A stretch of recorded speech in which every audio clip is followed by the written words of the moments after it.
Has been such a confusing game.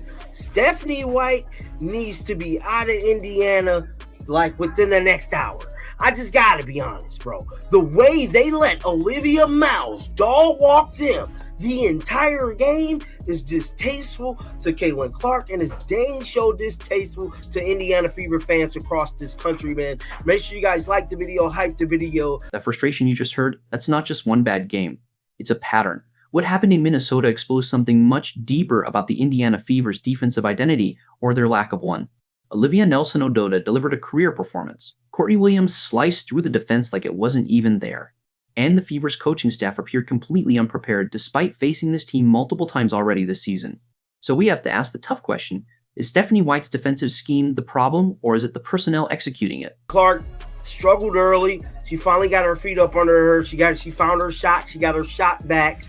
But overall, I am not happy with what Olivia Miles has been doing to the Indiana Fever.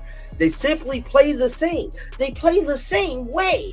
So if you guys have Caitlin at practice, how do you not prepare for Olivia Miles? How do you not prepare for Olivia Miles? Now, here's what makes this especially damning. Caitlin Clark struggled early, which happens to every rookie. But the real story was what happened on the other end of the floor.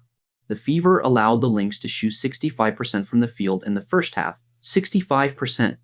That's not just great offense beating solid defense. That's defensive breakdowns so fundamental that you have to question what's happening in practice. Watch that clip again and notice the body language. That's not confusion. That's resignation. They knew what was coming and still couldn't stop it. Billings played a total of 23 minutes. She only gave us 9 points, bro.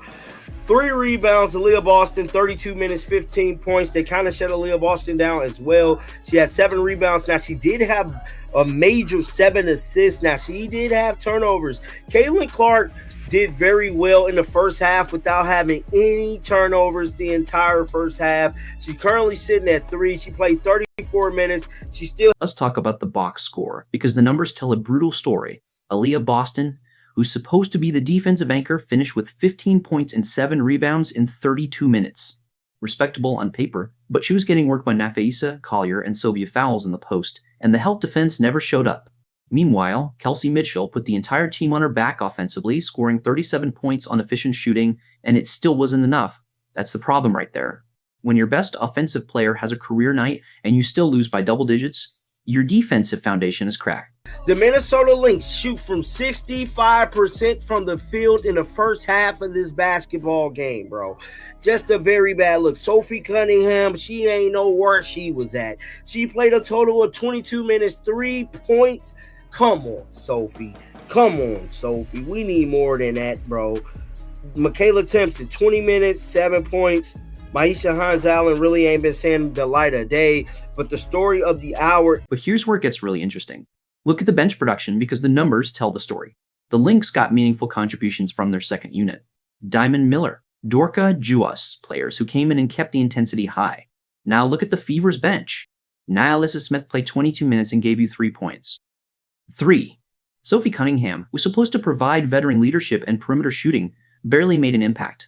When your starters are getting torched and your bench can't provide a spark, that's a roster construction problem that goes beyond one game.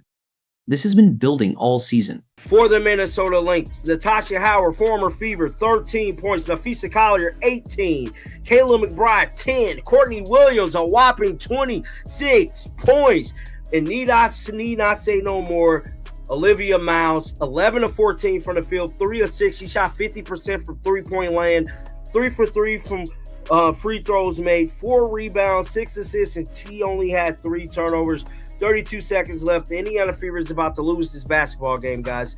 Now, pay attention to this part, because it reveals the coaching mismatch. Cheryl Reeve is a 4-time WNBA champion. She's forgotten more about basketball than most coaches will ever learn, and you could see it in the way the Lynx attacked. They identified the Fever's defensive weaknesses in the first quarter and kept exploiting them. Olivia Nelson-Ododa going 11 for 14 from the field wasn't luck. That was scheme. That was preparation.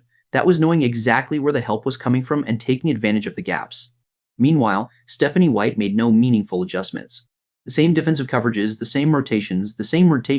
Kelsey Mitchell, man. Kelsey Mitchell putting the team on her back. She's making a running. I believe she's number 2 in the WNBA with the longest consecutive 20-point games. I think who's in front of her now is Asia Wilson. Asia Wilson had 15 consecutive 20 points. And this is what frustrates Fever fans the most. It's not that they lost, it's how they lost. There's no moral victory in watching Olivia Nelson-Ododa, a player who averages single digits, drop 28 points on your head. There's no silver lining when Courtney Williams, a player you face multiple times, scores 26 because you refuse to adjust your defensive scheme. This wasn't the Lynx catching fire. It was the systematic exploitation of defensive weaknesses that have been on film all season. Every team in the league can see it. The question is, why can't the Fever coaching staff fix it? Through the lane. Oh my! Served it up and in. This is moments Coming ago. on, a minute to go. Miles through the lane. Oh! This is ridiculous what Olivia Miles done to the Indiana Fever basketball team. I mean, I am just... Let's put Kelsey Mitchell's performance into proper context because she deserves that much. 13 consecutive games with 20-plus points. That ranks her second in the WNBA behind only Aja Wilson, who had 15 straight. Mitchell is playing at an all-WNBA level right now. She scored 37 points on efficient shooting, committed only 1 turnover, and she's doing it while being the primary focus of opposing defenses because teams know she's the only consistent offensive threat. Think about that. The Fever's second-best offensive option finished with 15 points. Their bench combined for barely double digits. Mitchell is carrying an offensive load that's simply unsustainable over a full season. Goodness, bro. How many points, Kelsey Mitchell at 37? I knew she was probably going to get close to putting up 40. Kelsey Mitchell, 3 assists, 1 turnover. Dude, I can't even lie. Kelsey Mitchell's stat line for this game is like retarded, bro. She only had 1 turnover, bro. She had 37 points made. Completely. Oh, my God, man. I just cannot believe this, bro.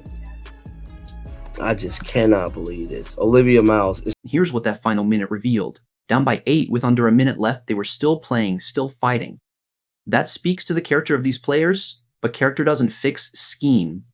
Hart doesn't overcome poor defensive rotations and ever can't compensate for a coaching staff that appears overmatched against elite opponents. Watch Caitlin Clark in that final sequence. She finished with 19 points, which is solid for a rookie in a hostile environment, but she also committed 3 turnovers. More importantly, she was being hunted on defense all night. The Lynx ran pick and roll specifically to force switches onto her, and the Fever had no answer. Now, let's look at the bigger picture, because this game isn't happening in a vacuum. The Indiana Fever are in the middle of a playoff push, and every loss to a direct competitor like Minnesota carries extra weight. The WNBA playoff format is unforgiving. 8 teams make it out of 12, meaning 4 teams are going home, and the Fever are sitting in that crowded middle where every game matters. They can't afford to lose winnable games at home, and they definitely can't afford to get blown out on the road by teams they'll likely see again in the postseason. The defensive numbers should concern the front office the most. During this stretch, the Fever are allowing opponents to shoot over 48% from the field, placing them in the bottom third of the league defensively. And it's not just about talent. The Atlanta Dream don't have more talent than Indiana, but they defend harder and execute their scheme better. The Washington Mystics are rebuilding, yet they still play with greater defensive discipline. That points to a coaching issue, and Stephanie White is running out of time to prove she can fix it. Think about the position this puts Caitlin Clark in. She's the face of the franchise, the #1 overall pick, and she's being placed in a defensive system that exposes her weaknesses instead of protecting them. Every rookie struggles defensively, but strong coaching staff design coverages that minimize those weaknesses while maximizing offensive impact. The Fever are doing the opposite. They're asking Clark to guard quick point guards in isolation, and when she inevitably gets beaten, there's no help because the bigs are already committed elsewhere. The pressure is only going to grow. The local media in Indianapolis isn't going to give Stephanie White a pass because she's a former Fever player. They're going to ask why this team can't defend the pick and roll, why the bench provides almost no scoring, and why the same defensive breakdowns keep happening with no visible improvement. Those are legitimate questions that deserve more than "we need to execute better" or "we'll watch the film and make adjustments." Cheryl Reeves provided a coaching masterclass. Minnesota pushed the pace, got into its sets quickly, and attacked before Indiana's defense could get organized. That's not complicated basketball, it's disciplined execution. Defensively, the Lynx switched on screens, rotated aggressively, and forced the Fever to earn every basket. Meanwhile, Indiana looked confused, slow on rotations, and fundamentally unsound. Olivia Nelson-Ododa's 11 for 14 shooting night perfectly illustrates everything wrong with the Fever's defensive approach. She's not a superstar, but Cheryl Reeve found the matchup advantage and exploited it relentlessly. Nelson Ododa established deep post position, cut lobs in the dunker spot, and finished easy layups because Indiana's help defense was non-existent. Courtney Williams added 26 points by repeatedly taking comfortable mid-range shots, and the Fever never adjusted. The same drop coverage produced the same result over and over again. That's what happens when you refuse to adapt. Offensively, Indiana relied on Kelsey Mitchell isolations, Caitlin Clark pick and rolls, and occasional Aaliyah Boston post-ups. There was little ball movement, minimal cutting, almost no creativity, and far too much dependence on individual talent. Minnesota knew exactly what was coming because the Fever continued to run the same actions every game. The difference between the benches told the rest of the story. Minnesota's second unit maintained the intensity, understood its roles, and executed the game plan. Indiana's bench entered, and the offense immediately stalled into contested jumpers and turnovers. There was no rhythm, no confidence, and no identity. That's a coaching failure. Bench players should know exactly where to be, what actions to run, and what responsibilities they have. Right now, they look lost. The uncomfortable reality is that this won't improve without meaningful changes. You can't simply practice harder and expect fundamental scheme issues to disappear. You can't rely on effort alone to overcome roster limitations. Whether it's a coaching change, a roster overhaul, or both, something has to give. Stephanie White has had time to install her system. If the players still aren't executing it, then either the system doesn't fit the roster, or the roster can't execute the system. Either way, that's on the coaching staff. The Caitlin Clark factor makes everything even more urgent. Players with her level of talent and expectation want to win immediately, see progress, and believe the organization has a clear plan. Right now, the Fever risk wasting her rookie season with poor coaching and questionable roster construction. That's how organizations lose the trust of generational players before they ever truly establish it. The upcoming schedule only raises the stakes. More playoff-caliber opponents will target these same defensive weaknesses, and if Indiana doesn't adapt quickly, this season could spiral. At that point, the front office will face a difficult decision. Stick with the current coaching staff and hope things improve, or admit the experiment hasn't worked and make a change.